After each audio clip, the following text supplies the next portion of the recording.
আপনি ব্যক্তিত্বের কারণে আল্লাহর কাছে দামি হবেন না। হইতে পারে এই এলাকায় আপনার 10টা বাড়ি আছে, বাড়িওয়ালা হিসাবে দামি হবেন না। আমার কথা রাগ হন, জামলে তা হন। আমার কাছে শুন নাই তো আমার কথাই কর্কশ। আপনি 20 বাড়ির মালিক হইলেও আল্লাহর কাছে দামি হবেন না। পুরা একটা এলাকার মালিক হইলেও দামি হবেন না। আল্লাহর কাছে দামি হবেন কালার দ্বারা, রং দ্বারা। ওই রঙের কথাই বলতেছি। নাহলে আমি চিনি, আমি হাঁটতে হাঁটতে আসতেছি তো বৈশা, আমি চিনি, আমরা চিনি, এখানে অনেক লোক আমাদেরকে চিনে। আমি এই এলাকা চিনি, সুবাড্ডার থেকে নিয়ে এই এলাকা আমরা চিনি। বড়ই তো হয়েছি পুরান টাউনে, বেশি দূরে তো বড় হই নাই। অন্য কারণে বলতেছি। এই জন্য আল্লাহ দুনিয়ার অবস্থান দিয়া আমাদেরকে দেখবে না, মূল্যায়ন করবে না, ব্যক্তিত্ব দিয়া না। আমাদের চোখের সামনে শুধু ব্যক্তিত্ব ভাসে, অস্তিত্ব ভাসে না। অস্তিত্ব যদি ভাসত তাহলে কোনো মানুষ আল্লাহ ভুলা হইতে পারে না। যদি অস্তিত্বটা ভাসে, যে আমার অস্তিত্বটা দিছে কে, কে দিছে? আল্লাহ ব্যক্তিত্ব দেখবে না, আল্লাহ দেখবে রং। যদিও আমরা বর্তমানে ব্যক্তিত্ব দেখি, ব্যক্তিত্ব আলা ব্যক্তিও অস্তিত্ব দেখে না, যে আমার অস্তিত্বটা কে দিল, আমার ভিতরে ফল কে ধরাইল। কত বাগানেই তো আম গাছ আছে, একটা ফল ধরে না, নাই? চলেন আমার সাথে বাগাল হয়ে যাই, চলেন আমার সাথে সাতক্ষীরা নিয়ে যাই, চলেন আমার সাথে যেখান থেকে আম আসবে কয়েকদিন পরে, চলেন নিয়ে যাই। বাগানে আম গাছ, কিন্তু একটা ফল নাই। আপনার অস্তিত্বের ভিতরে যে ব্যক্তিত্ব ফুটাইলো কে? কে ফুটাইল? আল্লাহ ব্যক্তিত্ব দেখবে না, আল্লাহ দেখবে কার ভিতরে কতটুকু রং আছে। এই জন্য দিনই কথা যত মনোযোগ দিয়ে শুনবো, নিবিড় ভাবে, একাগ্র চিত্তে, মনোযোগ সহকারে, বিলকুল চুপচাপ,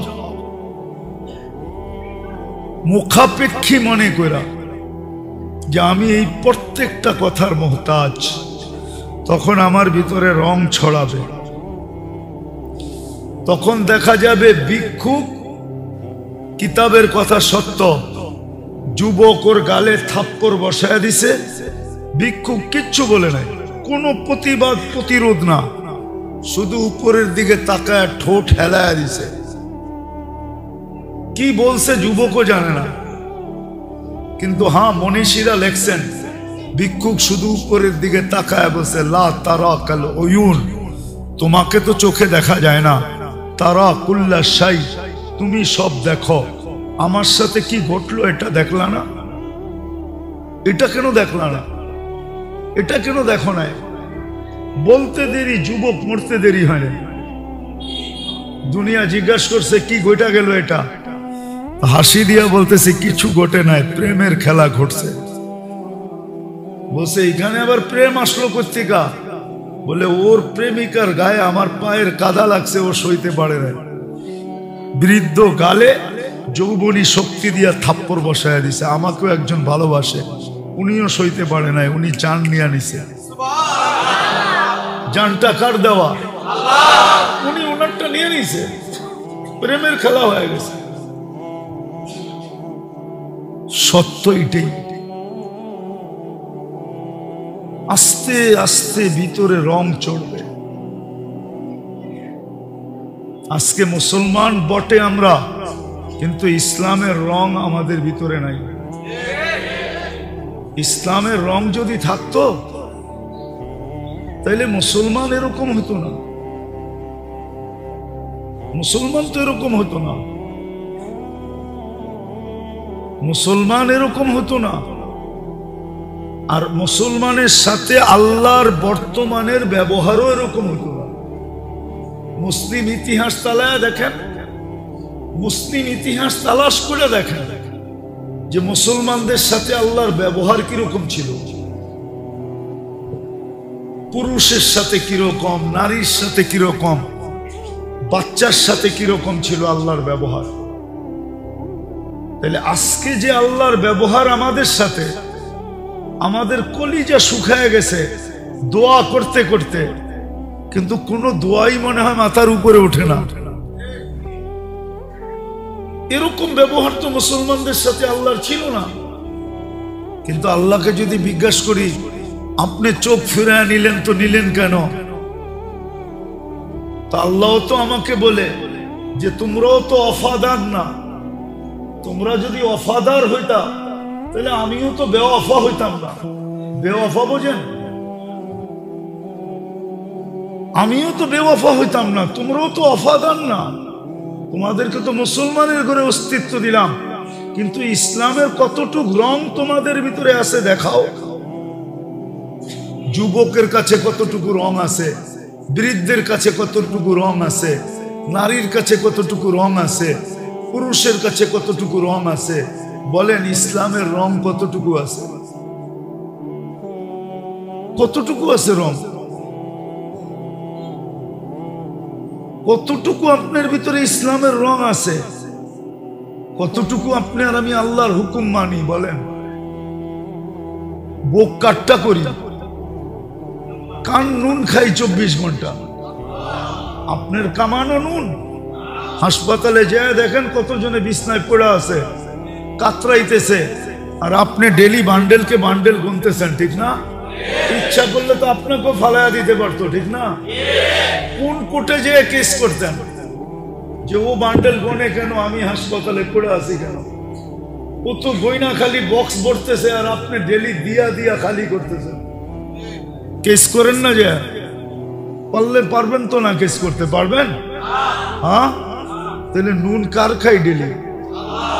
নুন কতটুকু গাই বলেন? জুমা ছাড়া এই মসজিদ কোন ওয়াক্তে পড়ে? বলবেন 5 ওয়াক্ত সব ওই পারে থাকি, ফজরে তো বাড়িতে থাকে। ফজরে ভরে নাকি? ফজরে তো আরো কম হয়, ঠিক না? ফজরে কি বইলা ডাকছিল? ঘুম উত্তম না নামাজ উত্তম? হ্যাঁ, কার ডাক এটা? কে ডাক দিছিল? আল্লাহ তো বলছিল ঘুম উত্তম, নামাজ উত্তম। আপনি কি বলতেছেন? আপনি কি বলতেছেন? আরে মুখে না বলেন, কাজে কি বলতেছেন? ঘুম উত্তম। তোর অনেক রাত্রে ঘুমাইছি, আগে ঘুমটা পুরা করি, এটাই তো বলেন। আল্লাহ তো বলছিল ঘুম উত্তম, নামাজ উত্তম। নামাজ স্বাস্থ্যকর, নামাজ তোমার স্বাস্থ্যের জন্য উপযোগী ছিল, স্বাস্থ্যকর ছিল।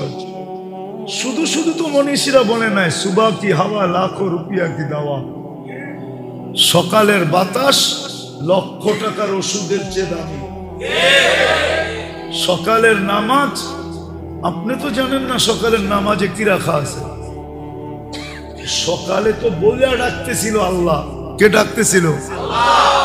সকালে তো জোহরের চেয়ে কম হয়, আসরের চেয়ে কম হয়, মাগরিবের চেয়ে কম হয়, এশারের চেয়ে কম হয়, না হয় না? হ্যাঁ, কি রাত্রে কি ওই পারে থাকেন নাকি? ঘুমান ওই পারে? ঘুমায় তো এই পারে, ঠিক না? প্রত্যেকের বাড়িতে ঘুমায়, ঠিক না? 5 বেলা নাইলে মাইনা নিলাম যে ওই পারে ছিলাম। ফজরে কোন পারে ছিলেন? ফজরে কেন আসে না? তো নুন কতটুকু খাই আর গুণ কতটুকু গাই। মুসলমান ঘরে জন্ম, কিন্তু ইসলামের রং কতটুকু? একটা ভুল ধারণা আমাদের এইখানে আছে। অনেক সময় মোবাইল কো ফ্ল্যাশ দিতে হয়, ফ্ল্যাশ, জানেন? কি 1 লাখ টাকা দিয়ে কিনলে কি হইব? মাঝে মাঝে ওরও ফ্লাশ দিতে হয়। ফ্লাশ বোঝেন? ভাইরাস ঢুকা যায় তো ফ্লাশ দিয়া আবার ওকে সবাই সবগুলাকে আবার রিস্টোর করতে হয়। রিস্টোর, ঠিক না? সত্য তো? আর এটা তো বুঝেন, আমাদের এইটাও মাঝে মাঝে ফ্লাশ দিয়া এইটা আর এইটা, এইটা আর এইটা মাঝে মাঝে ফ্লাশ দিয়া রিস্টোর করতে হয়। রিস্টোর করতে হয়। আপনার বিবেক বুদ্ধি আপনাকে অনেক কিছু বুঝাইতেছে, আগে দেখেন ওই বুঝগুলা ঠিক আছে কিনা, না ওগুলা ভাইরাস, এটা আগে নির্ণয় করেন। আর ওটা নির্ণয় করতে পারবেন। বরিশালের লোক থাকলে রাগ হয়ে যাবে আর কি, কিন্তু পায়ে হাত রাখি, রাগ হয়েন না। বরিশালে একটা প্রবাদ বাক্য আছে, মুই কি কম বুঝি, মোরে বুঝাই তুইবে। আপনিও যদি ভাবেন যে আমি অনেক বুঝি, তাহলে আগে দেখেন আপনার বুঝটা ঠিক আছে কিনা। যদি ঠিক না থাকে তাহলে এটাকে ডিলিট করেন, নতুনটাকে রিস্টোর করেন,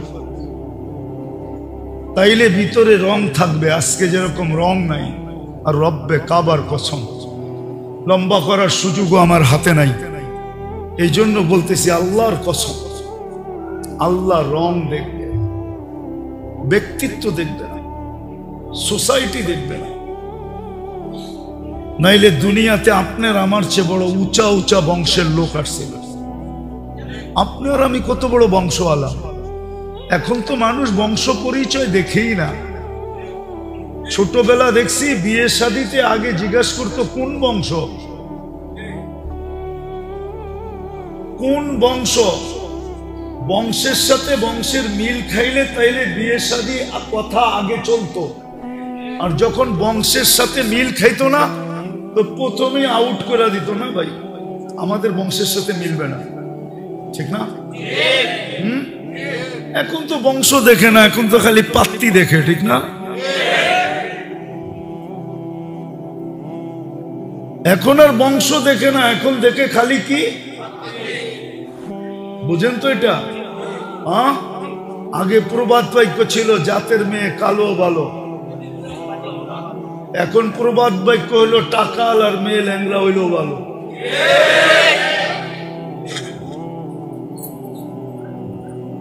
আগে মানুষ অন্যটা দেখত, ঠিক তদ্রূপই, ঠিক এরকমই।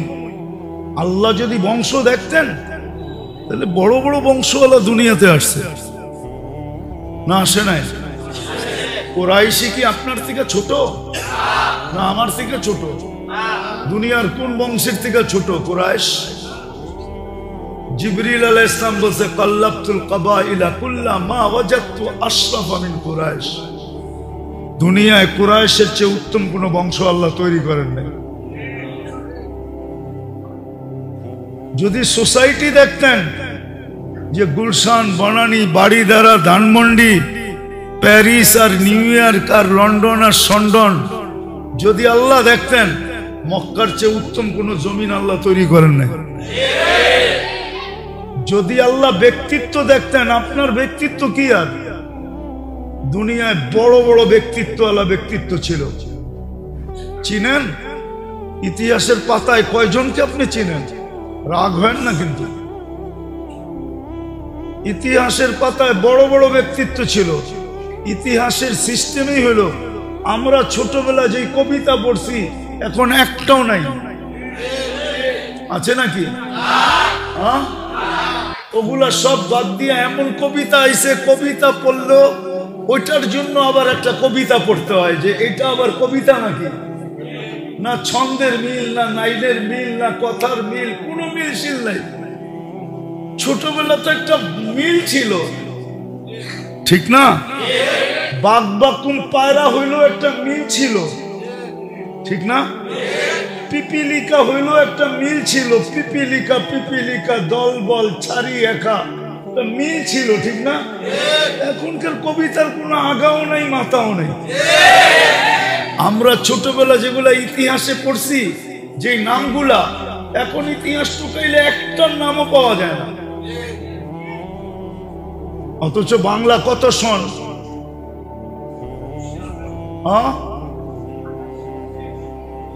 কত? একজনও তো ঠিক মতো বলতে পারতেছেন না। দেখি বাংলা কত সন? ও খালি ইলিশ পান্তা চিনেন, বাংলার সনও জানেন না। 1400। আরবির সাথে 15 বছরের ডিফারেন্স। কয় বছর? আরবি হইল হিজরি, হইল হিজরির সাথে 15 বছরের ডিফারেন্স। মনে রাখেন, হিজরি হইল 45 এখন, তো 15 বাদ দেন কত?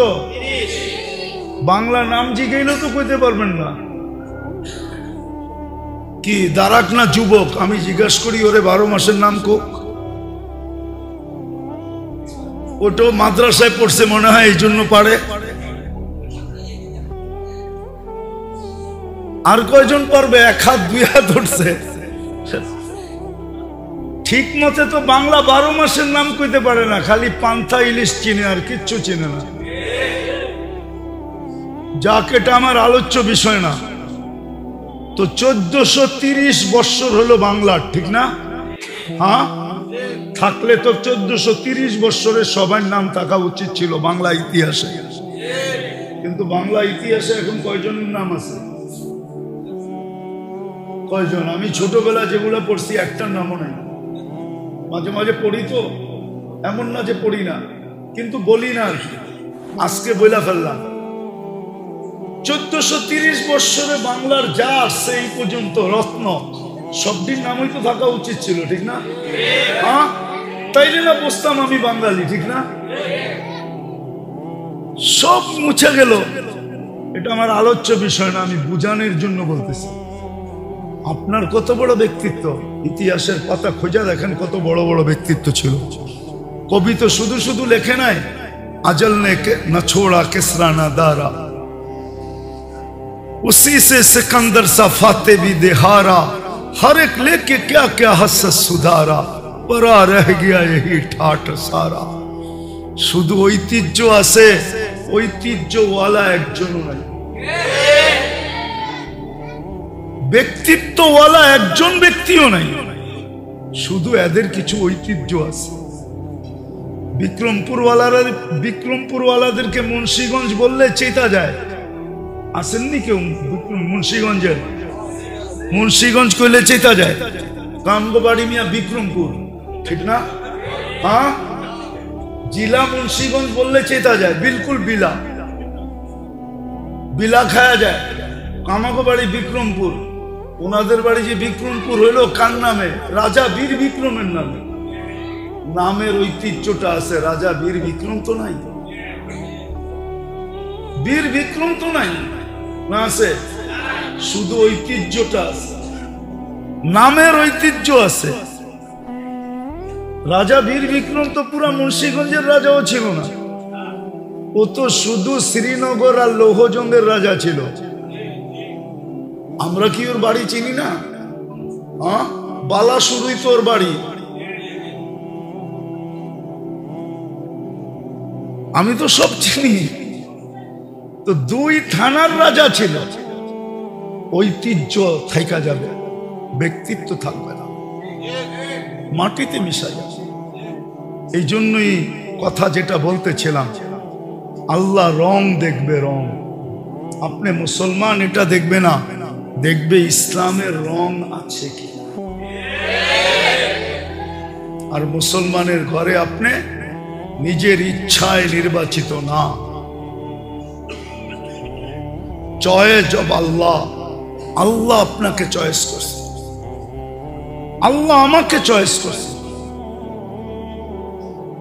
আল্লাহ দেখবে উম্মতে মুহাম্মাদির রং আপনার ভিতরে আছে কিনা। শুধু উম্মতে মুহাম্মাদি হইলেই মূল্যায়ন করবে না, উম্মতে মুহাম্মাদির রং আছে কিনা, রং দেখবে। এই জন্যই কথা বলতেছিলাম যে আল্লাহ রং দেখবে। কিন্তু আফসোস, আজকে আমরা মুসলমান কিন্তু রং নাই, উম্মত বটে কিন্তু রং নাই। কেননা রং যেইভাবে আসবে আমরা ওর দ্বারে কাছেও নাই। রং আসতে হইলে যেই পদ্ধতিতে আমার ভিতরে রং আসবে ওই পদ্ধতির থেকে আমি অনেক দূরে, কেননা আমার ব্যক্তিত্বটা আমার কাছে এতটুকু প্রবল। ব্যক্তিত্বটা আপনাদের এলাকায় রূপ পাওয়া যাবে, ফজরের নামাজ আসে না কেন জানেন? বলবো? রাগ হয়ে যাবেন না তো? বলবে আমার সিকিউরিটি নাই। আমি সিকিউরিটিকে ভয় পাই। আমি মনে হয় বুঝাইতে পারি না, নিরাপত্তার ভয় পাই। এই জন্য আমি ফজরের নামাজ ঘরে পড়ে নিই। বিশ্বাস হয় না? মনে হয় না আপনাদের বিশ্বাস? বাবে বুঝা যেতেছে বিশ্বাস হয় না। আছে আছে, এই এলাকায় লোক আছে যে বলে আমি ফজর নামাজ ঘরে পড়ে নেই, আমি নিরাপত্তার অনুভব করি না। প্রত্যেক এলাকায় আছে। নামাজ কার জন্য ছিল? আপনাকে আপনি বানাইছে কে? আপনাকে যে আপনি বানাইছে কে? আপনাকে এত বড় ব্যক্তিত্ব দিছে কে? ওই আল্লাহই তো ডাকছে। আপনি মজা বুঝবেন কি? পতঙ্গ হইলে না আপনি মজা বুঝতেন। পতঙ্গ মোমবাতিতে পড়া জান দেয় না? দেয় না? আপনি বলবেন এটা কি বোকা নাকি? ও বোকা না, ও যেই মজা পাইছে ওই মজা আপনি কোত্থেকে পাবেন? ফজরের নামাজ পড়তে আইসা যদি জানটাও যেত আপনার, আপনি নিরাপত্তার অভাবে আসেন না, আপনার যদি জানটাও যেত, আপনার জ্যাবও যদি কাটা যেত, আপনার সবকিছু যদি ছিনায়ও নেওয়া হইতো, তারপরে যে মজাটা আপনি পাইতেন আজকেও আর কালকেও, তারপরে না আপনি বুঝতেন যে কি পাইলাম। আপনার কাছে তো বলার সুযোগ ছিল। কবরে যাওয়ার পরে যদি জিজ্ঞাসা করতো কি নিয়ে আসছো, তো আপনি তো বলতে পারতেন কি নিয়ে আসছি, এটা জিজ্ঞাসা করো কেন? এটা জিজ্ঞাসা করা তোমাকে অধিকার দিল কেন? কে? বলো আমি কোন জায়গায় যাইতে যায় চলে আসছি, এটা জিজ্ঞাসা করো আগে। কার ডাকে সাড়া দিয়া চলে আসছি এটা জিজ্ঞাসা করো আগে। কি নিয়ে আসছি কেন জিজ্ঞাসা করো। বলেন, কেউ যদি মসজিদে সেজদায় মারা গেল, কবরে যদি ফেরেশতা জিজ্ঞাসা করলো, আল্লাহ যদি জিজ্ঞাসা করলো কি নিয়ে আসছো, তা আল্লাহকে তো ও জিজ্ঞাসা করতে পারে যে কোন জায়গার থেকে আনছেন আগে এটা বলেন। মনে হয় বুঝাইতে পারিনি? মনে হয় আমাকে কোন জায়গার থেকে উঠাইছেন এটা বলেন। আল্লাহ বলবে আমার ঘরের থেকে। তো আপনার ঘরের থেকে উঠাইছেন আবার জিজ্ঞাসা করেন কেন কি নিয়ে আসছি? আপনার ঘরের উপরে আছে কি এটা বলেন। থাকলে ওইখানেও ময়রা দেখাইতাম। আপনার ঘরের চেয়ে তো উত্তম কোনো জায়গা নাই, ওইখানেই তো ময়রা দেখাইলাম। আপনি জিজ্ঞাসা করতেছেন কি নিয়ে আসছি। যেমন আমি বলি যে লাইলাতুল কদর যদি কেউ পাইল আর 80 বছর বাঁচার পরে যদি আল্লাহর কাছে গেল, আর আল্লাহ যদি জিজ্ঞাসা করলো ওই 80 বছরের বুইরা কি নিয়ে আসছ, তো বুকে সাহস নিয়ে বলতে পারে আগে এক রাত্রের হিসাব দেই, তারপরে বাকিটা পরে দিতেছি। আল্লাহ যদি বলে এক রাত্রের হিসাব মানি, এক রাত্রি তো 83 বছর 4 মাস ছিলাম মাত্র আপনার কথা মতো 80 বছর। 80 থেকে 80 ক্রোশ দেন, ক্রোশ বাদ। তারপরও তো 3 বছর 4 মাসের আমি পাও না। আপনি আমাকে এরকম রাগ হয়ে জিগান কি করে? আমার পাওনা আমারে বুঝান আগে। মনে হয় বুঝাইতে পারি না। আল্লাহ রং দেখবে। আপনি যে মুসলমান, ইসলামের রং দেখবে কতটুকু আছে, নারীর ভিতরে কতটুকু, পুরুষের ভিতরে কতটুকু, যুবকের ভিতরে কতটুকু, যুবতীর ভিতরে কতটুকু, ছোটর ভিতরে কতটুকু, বড়র ভিতরে কতটুকু, রং দেখবে। আর কিচ্ছু দেখবে না। দুনিয়ার কোনো ব্যক্তিত্ব দেখবে না। দুনিয়ার সমস্ত ব্যক্তিত্ব এই পর্যন্তই, এর আগে এক সুতা যাওয়ার ক্ষমতা রাখে না। আল্লাহ রং দেখবে। মুসলমান হিসাবে ইসলামের রং আছে কিনা, উম্মতে মুহাম্মদী হিসাবে আল্লাহর রসুলের আদর্শের রং আছে কিনা।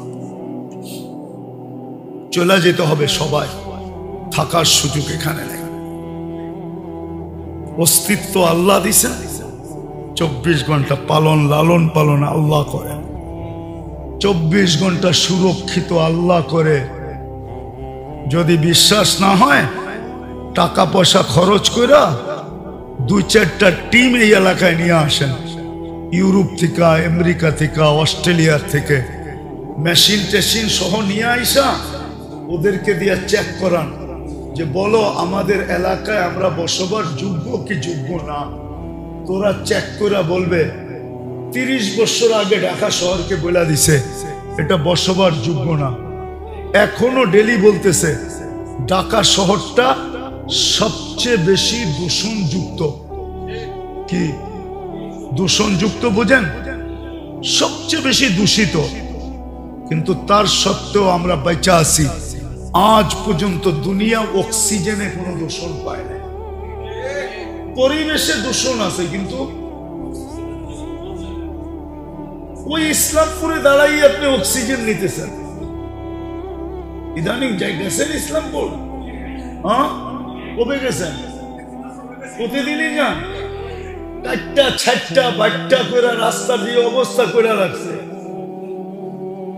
বৃষ্টি হইলে যে সুন্দর আতরের ঘ্রাণ বাহির হয়, ঠিক না?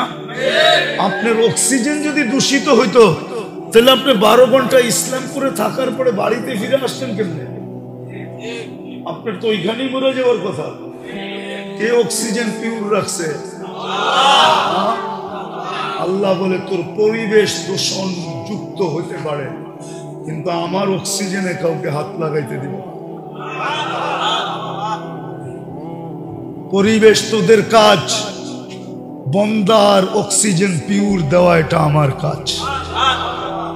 বলেন আমাদের সমস্ত সন্তানরাই তো, আমাদের সমস্ত সন্তানরাই তো যদি মার দুধে আল্লাহ ভেজাল দিত, বাংলাদেশে পিওর বেশি না ভেজাল বেশি? হ্যাঁ, ইসলামপুরের কাপড় আল্লাহরা তো রাগ হয়ে যাবে। ওরা তো বলে আমার কাপড়ের চেয়ে গেরের চেয়ে ভালো কারো গেরে দিয়া 3 পিস বানায় না। কিন্তু আমি তো জানি এদিকে কয়টা দিছে আর এদিকে কয়টা দিছে। 2 সুতা এদিকে কমাইছে, 2 সুতা এদিকে কমাইছে। 4 সুতায় কি কাহিনী বানাইছে এটা তো আমি বুঝি। এমন না যদি বুঝতাম, না বুঝতাম রাগ হয়ে গেল তো ইসলামপুর আল্লাহ মানে উঠেই চলে গেছে। কি তো যখন বেজালই বেশি, তো আমাদের মারাও তো বেজাল খায়, ঠিক না? কিন্তু বাচ্চারা কি দুধ বেজাল খায়? হ্যাঁ, কে পিওর রাখছে দুধ? যদি বেজাল খাওয়াই তো আল্লাহ, তো 2 বছর পরে তো আপনার বাচ্চা এমনি নষ্ট। কি বাস্তব? হ্যাঁ, আল্লাহ বলে তোমরা বেজাল খাওয়াইতে পারো মাকে, কিন্তু আমি বাচ্চাকে বেজাল খেতে দিব না। আমি বাচ্চার দুধ পিওর রাখবো, পিওর। এটা আমার কুদরতের সিস্টেম। বেজাল আসবে কিন্তু চতুর্দিক দিয়া ঘুরবে, কিন্তু আমি মার দুধে ছোঁয়া লাগাইতে দিব না। তো যেটা বুঝাইতেছিলাম মেরে দোস্ত, আল্লাহ আমাদের শুধু রং দেখবে, বাকি যত কিছু আমাদের ব্রেন আমাদেরকে বুঝাইতেছে এটা একটাও দেখবে না। না ব্যক্তিত্ব দেখবে, না দুনিয়ার কিছু দেখবে। আল্লাহ দেখবে মুসলমান হিসাবে তুমি নির্বাচিত, ইসলামের রং দেখাও।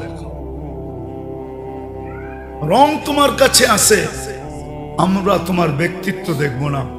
যদি ব্যক্তিত্ব দেখতো আল্লাহ, তাহলে বেলালের কবর আমাকে 6 বার কাঁদাইতো, বেলালের বাড়ি আমাকে 6 বার কাঁদাইতো না।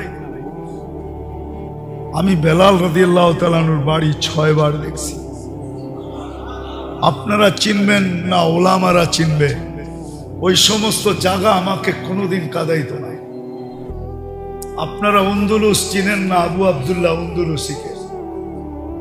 ওই উন্দুলুস আমাকে কোনোদিন কাঁদাইতো না। আপনারা কর্তবীকে চিনেন না? ইমাম কর্তবীকে। তাহলে কর্ডোবা আমাকে কাঁদাইতো না। আপনারা কসরুল হামরা চিনেন না? তাইলে কসরুল হামরা আমাকে কোনোদিন কাঁদাইতো না। যেখানে 700 বছর মুসলমান রাজারা যেই রাজপ্রাসাদে থাইকা স্পেনে রাজত্ব করছে, আমাকে যখন ওই কর্ডোবায় কসরুল হামরায় ঢুকতে দেয় না, তখন আমি জানি আমি কি বুক নিয়ে ফিরে আসছি। আপনাকে আমি কি করে বুঝাবো ভাই? হুজুর করি আমি কি করে বুঝাবো? আমাকে যখন কসরুল হামরায় ঢুকতে দেয়, যেখানে 800 বছর মুসলমান রাজত্বরা রাজাদের বিচরণ ছিল 700 বছর, ওই কসরুল হামরায় আমাকে ঢুকতে দেয় না। আমাকে যখন কর্ডোবার মসজিদে ঢুকছি, আমাকে বলছে জুতা পায়ে দিয়ে ঢুকতে হবে। এটা নো মুসলিম মসজিদ, এটা তো এখন জাদুঘর, মিউজিয়াম। আমাকে বলছে জুতা পরে ঢুকতে হবে। তখন আমি বুঝছি যে আমার এইখানে কিরকম লাগছে। আপনাকে কেমনে বুঝাবো আমি? আমাকে যখন পুলিশ বলছে পশ্চিম দিকে মুখ করা যাবে না, তখন না আমি বুঝছি যে আমার ভিতরে কেমন লাগে। আমাকে যখন বলছে হাত উঠে দোয়া করা যাবে না, তখন আমি না বুঝছি যে আমার ভিতরে কিরকম লাগে। নামাজ তো দূরের কথা, আপনি কোত্থেকে বুঝবেন? আপনি কোত্থেকে বুঝবেন? এই জন্য আমার কথার দাঁত ভিন্ন। ইমাম বুখারীর দরজগা যখন দেখছি, যেটা এখনো 50,000 লোক বসতে পারে, কালির মটকা রাখা আছে, চবুতরা বাড়ানো আছে, এই হুজুররা কোত্থেকে বুঝবে? যখন ওই দরজগা দেখছি, তো আমার ভিতরে কি লাগছে এটা আমি না জানি। উনি কোত্থেকে বুঝবে? উনি তো এই দরজগা দেখেই নাই। ওই কবরগুলা যখন আমি দেখছি, যেগুলো আমাকে কাঁদাইছে, যে দেখে না, ওই কোত্থেকে আমারটা বুঝবে? কি যাত না বিষে বুঝি বেশি কিসে, কবু আসি বিষে ধ্বংসিনী যাবে। আমার এখানে তো ধ্বংসন খাইতে খাইতে শেষ হয়ে গেছে। এই জন্য আমি আপনাদেরকে এইভাবে বুঝাইতেছি। মেরে দোস্ত, আল্লাহ রং দেখবে, রং ইসলামের রং আছে কিনা এটা দেখবে, কতটুকু দরিদ্র এটা দেখবে না। তাইলে রাবেয়ার বাড়ি আমাকে কাঁদাইতো না। তাইলে নাসিরউদ্দিন আলবানীকে আপনারা চিনেন না? হুজুররা চিনেন। এর গ্রাম আমাকে কাঁদাইতো না। নাসিরউদ্দিন আলবানীর কবর আমাকে কাঁদাইতো না। যে নাসিরউদ্দিন তোমার বাড়ি কোথায় আর তুমি শুয়ে আসো কোথায়? ওনার কবর আম্মানে, জর্ডানের রাজধানী আম্মানে, আর ওনার বাড়ি হলো আলবানিয়া। ওনার গ্রামে যখন গেছি, আমাকে যখন বলতেছিল কারগুজারি যে একদিনে 5 লক্ষ মুসলমান খ্রিস্টান হয়েছে, তো চিৎকার কি পরিমাণ আমার বাহির হয়েছে, আর চোখের পানি আমার জোরছে আমি না জানি। আমি নিজেকে কতটুকু অপরাধী মনে করছি আমি না জানি। যে তুই এতদিন পরে আলবানিয়া কেন আসলি? তুই যদি আরো 100 বছর পরে আগে আলবানিয়া আসতি, 200-500 বছর আগে আসতি, হতে পারতো তুই আলবানিয়ার কিছু মানুষকে বাঁচায় নিতে পারতি। তুই এত দেরি করলি কেন? আমি না জানি যে আমি আমাকে কতটুকু বৎসনা দিছি। আপনারা আমার দিলের ব্যথা বুঝবেন কোত্থেকে? এই জন্যই তো আমি কাঁদি যে আমার জাতি যদি বুঝতো। রব্বে কাবার কসম, আল্লাহ আমাদের রং দেখবে, যে ইসলামের রং কতটুকু আছে, উম্মতের রং কতটুকু আমার ভিতরে আছে। আমি চষা ব্যক্তি, দুনিয়া চষতে চষতে চষতে চষতে আমি একটা পর্যায়ে চলে গেছি। নাইলে আমি এই রাস্তায় আসার কথা ছিল না। হুজুররা জানে আমি এই রাস্তার লোক, আমি এই রাস্তার লোক ছিলাম না। আমি দেখছি আমি যে রাস্তার লোক ছিলাম, আমার জাতির কানে আমি কথা পৌঁছাইতে পারবো না। এই জন্য আমি এই রাস্তা বাইছা নিছি, যে আমার জাতির কানে আমার কথা পৌঁছায় দিয়ে যেতে হবে। আল্লাহকে যেন বলতে পারি, আল্লাহ যতটুকু সাহায্য দিছিল আমি জাতির কাছে পৌঁছানোর চেষ্টা করছি। পারি না এটা অন্য কথা। এই জন্য বলতেছি আপনাদেরকে, আপনারা আমার চশমা ছোট দেখেন, পাতলা। আমার চশমা পাতলা না, আমার ভিতরে মোটা লেন্স লাগানো আছে চোখে। আপনারা জানেন না কি লেন্স আমার চোখে লাগানো আছে, ওটা ডাক্তার জানে আর আমি জানি। আমার চোখের পানি শুকিয়ে গেছে।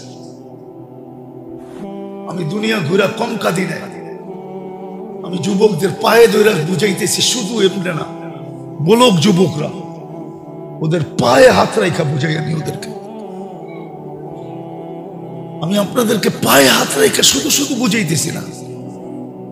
আল্লাহ কিচ্ছু দেখবে না, আল্লাহ দেখবে শুধু ইসলামের রং আমার ভিতরে আছে কিনা। আল্লাহ দেখবে শুধু উম্মতে মুহাম্মদিয়া, আমি মুহাম্মদুর রাসূলুল্লাহর রং আমার শরীরে আছে, এতটুকু দেখবে।